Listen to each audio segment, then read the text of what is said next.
নমস্কার বন্ধুরা, যোজনা হেল্প বাংলা চ্যানেলের আরেকটি নতুন ভিডিওতে আপনাদের সকলকে স্বাগত জানাই। গোটা রাজ্য দেশ জুড়ে চলছে শুধু দুর্নীতির রমরমা।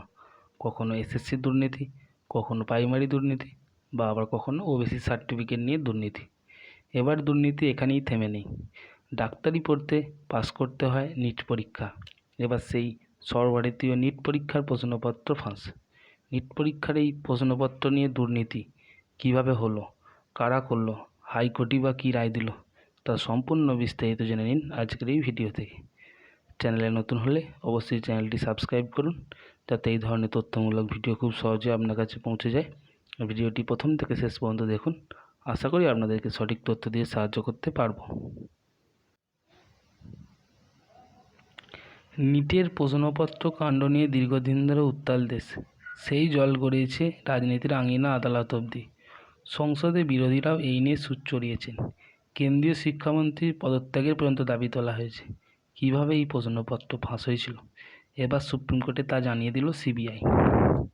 নিট কাণ্ডে সুপ্রিম কোর্টে চাঞ্চল্যকর তথ্য ফাঁস করল কেন্দ্রীয় এজেন্সি। মঙ্গলবার দেশের সর্বোচ্চ আদালতে সিবিআই জানায়, ঝাড়খণ্ডের হাজারিবাগের কাছে একটি পরীক্ষা কেন্দ্রে নিটের প্রশ্নপত্র ফাঁস হয়েছে। কিভাবে পরীক্ষা কেন্দ্রের স্ট্রং রুমে মাস্টারমাইন্ড পঙ্কজ কুমার ওরফে আদিত্য ঢুকেছিলেন, কীভাবে প্রশ্নপত্র ফাঁস হয়েছিল, এদিন সবটা আদালতে জানায় কেন্দ্রীয় তদন্তকারী সংস্থা সিবিআই। সিবিআইয়ের দাবি, নিট পরীক্ষার দিন হাজারিবাগের ওয়েসিস বিদ্যালয় থেকে প্রশ্ন ফাঁস হয়েছিল। ওই বিদ্যালয়ে একটি পরীক্ষা কেন্দ্র ছিল। ইতিমধ্যে সংশ্লিষ্ট স্কুলের প্রিন্সিপাল এহসানুল হক ও পরীক্ষা কেন্দ্রের সুপারিনটেন্ডেন্ট ইমতিয়াজ আলমকে গ্রেপ্তার করে হেফাজতে নেওয়া হয়েছে। দুজনের কেউই অবশ্য কোনো অভিযোগ স্বীকার করেননি।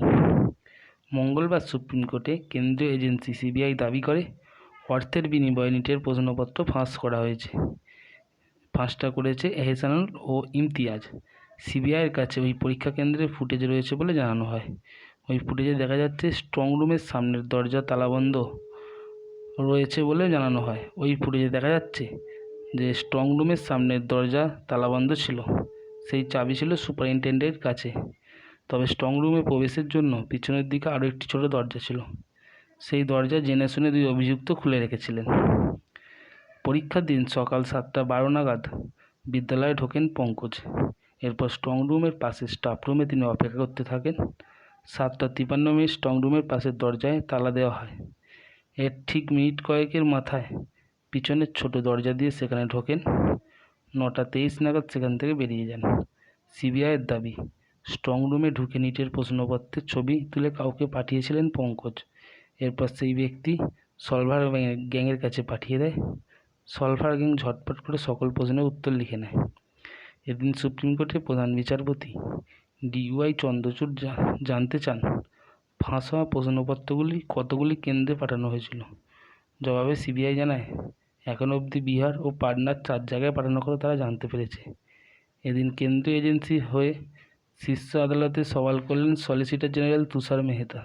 তিনি বললেন, নিটের প্রশ্নপত্র ফাঁসের জন্য 155 জন পরীক্ষার্থী লাভবান হয়েছেন। তাদের মধ্যে হাজারিবাগের রয়েছেন 125 জন, পাটনার 30 জন। তো বন্ধুরা, এই ছিল সর্বভারতীয় নিট পরীক্ষা দুর্নীতির আপডেট এবং সুপ্রিম কোর্ট কী নোটিশ দিয়েছে তার আপডেট। ভিডিওটা যদি ভালো লাগে অবশ্যই চ্যানেলটি সাবস্ক্রাইব করবেন এবং পাশে থাকবেন। ধন্যবাদ।